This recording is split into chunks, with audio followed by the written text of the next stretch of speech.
Os militares brasileiros não tomaram uma postura, não cumpriram, vou ser correto aqui, não cumpriram seu papel constitucional também porque tinham medo de...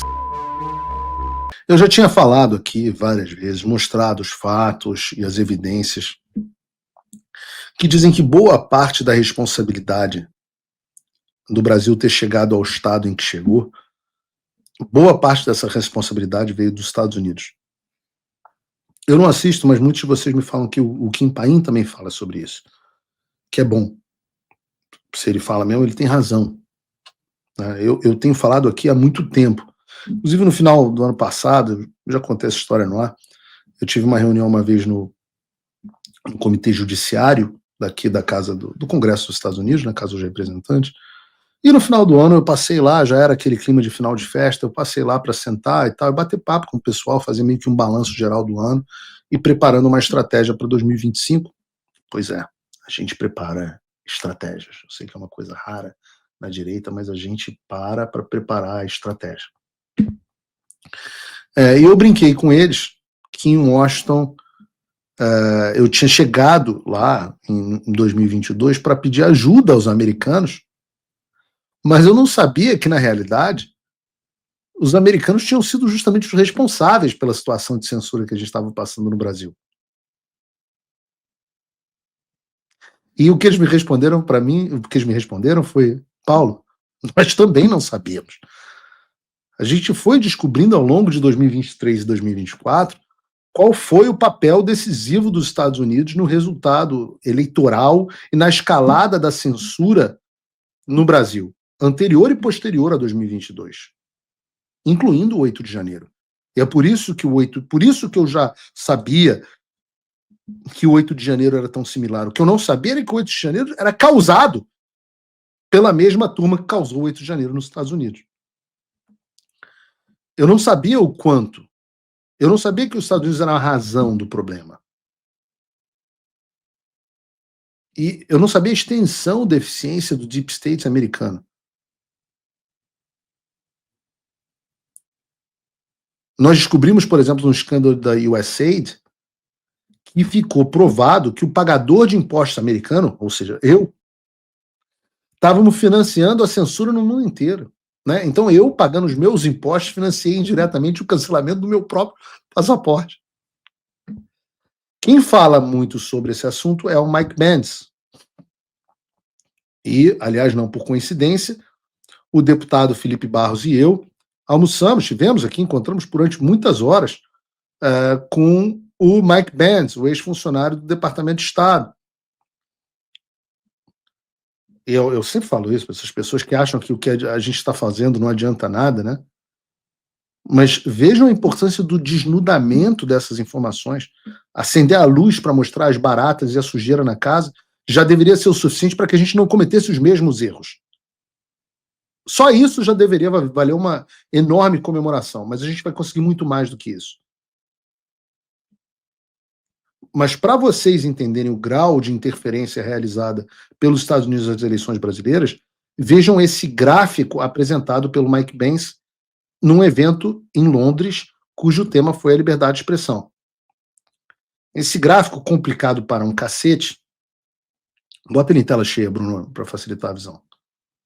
Pode me tirar aqui do ar.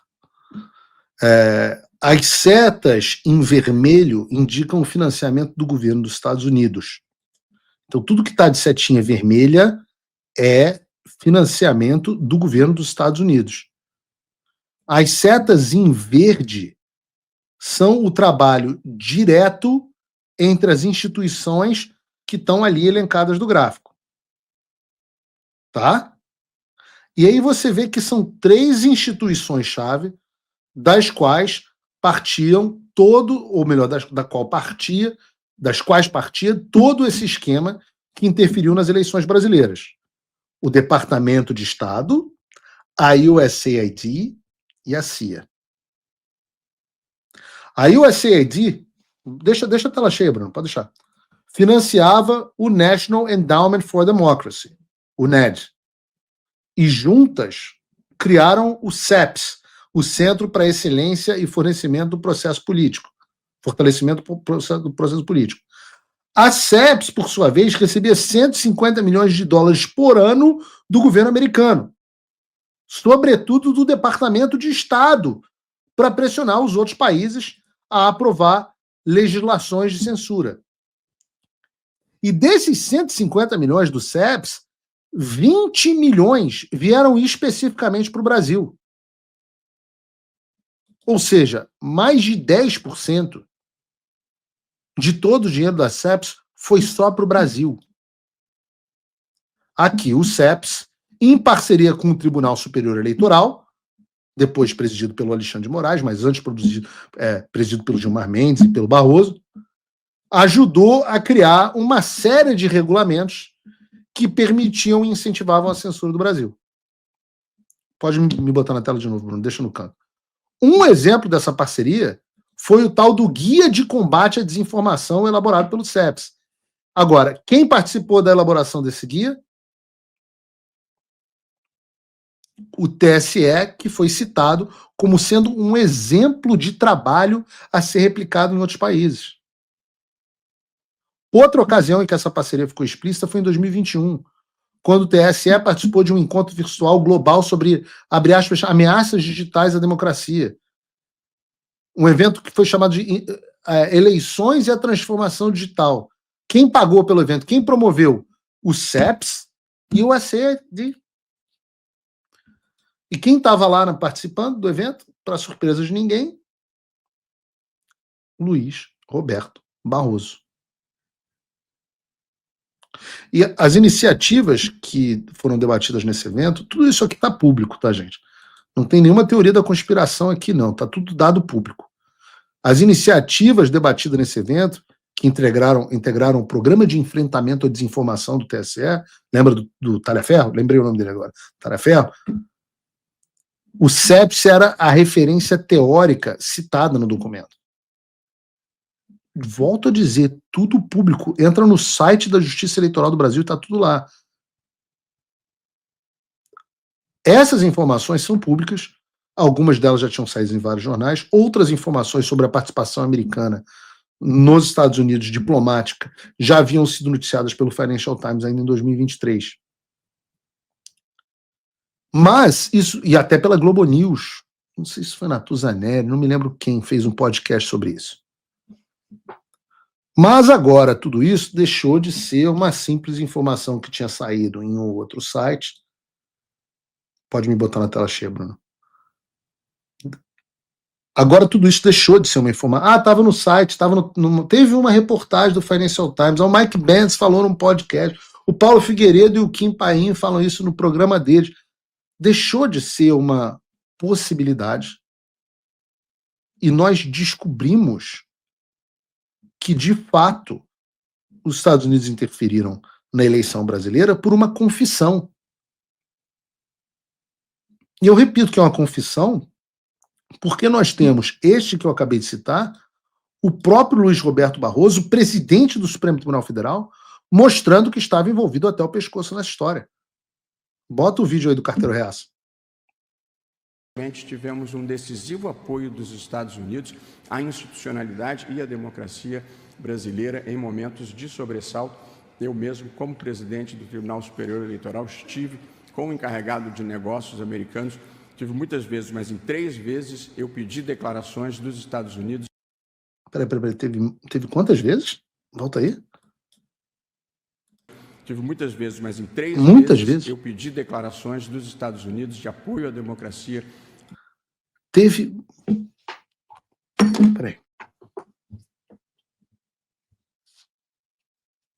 Peraí. A Constituição brasileira diz que a política externa cabe ao presidente da República, ao Poder Executivo. Hoje, o presidente Bolsonaro está inelegível porque ele fez uma reunião com os embaixadores dos Estados Unidos e dos outros países, mostrando a vulnerabilidade do sistema eleitoral. Essa reunião foi pública e transmitida. O que o presidente do STF agora está dizendo que, enquanto presidente do TSE, ele se encontrava rotineiramente com encarregados de negócios dos Estados Unidos, e eu vou explicar por que o charge d'affaires. Quando o Barroso era presidente do TSE, se eu não me engano, os Estados Unidos estavam sem embaixador no Brasil. Posso estar enganado. Houve um período muito grande, o Trump demorou para nomear um embaixador no Brasil. O que caralhos o presidente do TSE está fazendo encontrando muitas vezes o charge d'affaires, o encarregado de negócios dos Estados Unidos? A gente não vai ter aqui, mas vocês lembram de uma frase do ministro, do Alexandre, de que nós não éramos mais uma colônia, que o que estava acontecendo, a interferência americana era uma forma de neocolonialismo? Mas o Barroso não tinha problema, então, em encontrar... Quantas vezes, Barroso? Quantas vezes você encontrou?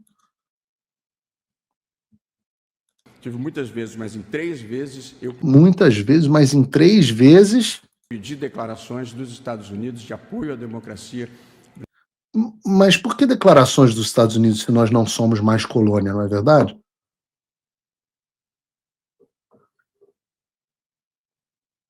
Tive muitas vezes. E o que você fez, Barroso? Eu não chamo de Vossa Excelência, já fique sabendo. Nunca vou chamar. O que você fez nessas outras muitas vezes? Em 3 pediu declarações. Essa que é a razão para a qual vocês pediram para cancelar o passaporte do Eduardo Bolsonaro, né? Essa, o pessoal do PT, né? Não foi isso? Pediu para tomar o passaporte do Eduardo Bolsonaro, pediu minha prisão preventiva, não foi isso? Vão pedir do Barroso ou não? Brasileira, uma delas do próprio Departamento de Estado, e acho que isso teve algum papel, porque os militares brasileiros não gostam. Os militares brasileiros? Peraí.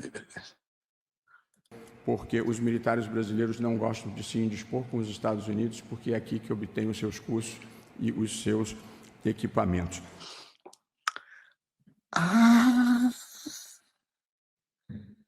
Quer dizer que, como o Paulo Figueiredo noticiou em 2022, os militares brasileiros não tomaram uma postura, não cumpriram, vou ser correto aqui, não cumpriram seu papel constitucional também porque tinham medo de sanções dos Estados Unidos?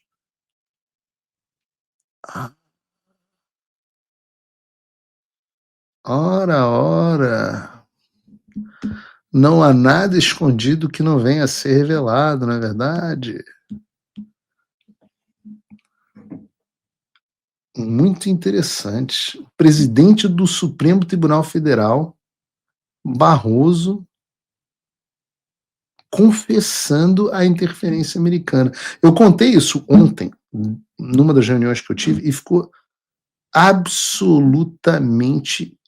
O pessoal da reunião em Washington ficou absolutamente perplexo com uma confissão dessa. O que me leva ao ponto de que não tem mais uma justificativa plausível para uma pessoa ser tão tapada a ponto de não entender que a gente não ganha essa guerra lutando só no Brasil. Ora, se segundo o réu confesso, o traidor da pátria, confesso, ministro Barroso, foram os Estados Unidos que foram decisivos para tornar o Brasil uma ditadura durante a administração Biden, agora, durante a administração Trump, onde é que a gente tem que lutar a guerra? É no Brasil ou é aqui? Ora, é evidente que nós precisamos buscar os Estados Unidos para desfazer a merda que eles fizeram durante o governo Biden. E não fizeram só no Brasil. Volto a dizer, se você botar o gráfico do Mike Pence, você vai ver que aquilo, 10% do CEPS foi para o Brasil, mas 90% foi para outros países. Se você, como eu, está dormindo mais tranquilo agora que o Trump voltou à presidência, ótimo. Mas e o Brasil? Nosso país continua no buraco. A volta do Trump nos dá esperança, mas as coisas não vão se resolver sozinhas. Vai ser preciso muito trabalho, meu e seu. E não adianta xingar muito nas redes sociais achando que isso resolve alguma coisa.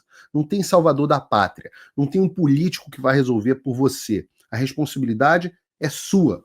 Eu larguei tudo para me dedicar a isso. E você? Como você pode ajudar sem abandonar as suas obrigações? Simples. Apoie quem está na linha de frente. Sem isso, esse trabalho simplesmente não continua. Acesse www.paulofigueiredoshow.com/apoie e com a partir de $5 por mês, garanta que isso siga em frente. Se puder ir além, torne-se meu patrono Gold e participe do meu grupo privado e ajude a definir as minhas próximas pautas. A diferença entre vencer e perder está na ação. Durma tranquilo, sabendo que você fez a sua parte.